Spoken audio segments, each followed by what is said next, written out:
కేసీఆర్ మనవడితో గడిపేందుకు 2 నెలల పాటు అమెరికా టూర్కు వెళ్లాలనుకుంటున్నారు.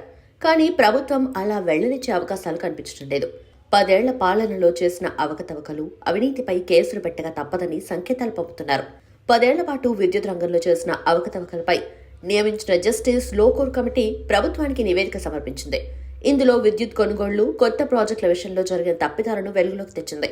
దీంతో ఆ నిర్ణయాలు తీసుకున్న కేసీఆర్ పై కేసులు పెట్టేందుకు రంగం సిద్ధమైంది.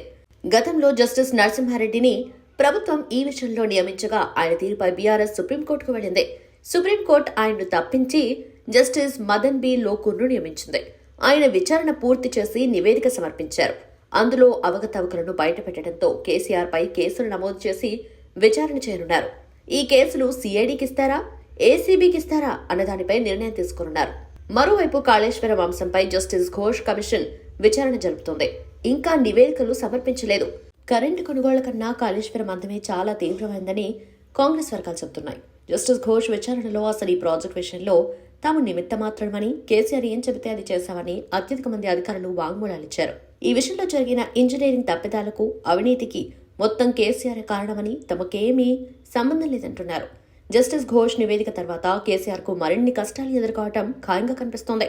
రేవంత్ రెడ్డిని మొదటిసారి అరెస్ట్ చేసినప్పుడు ఆయన కుమార్తె పెళ్లికి హాజరు కాలేకపోయారు.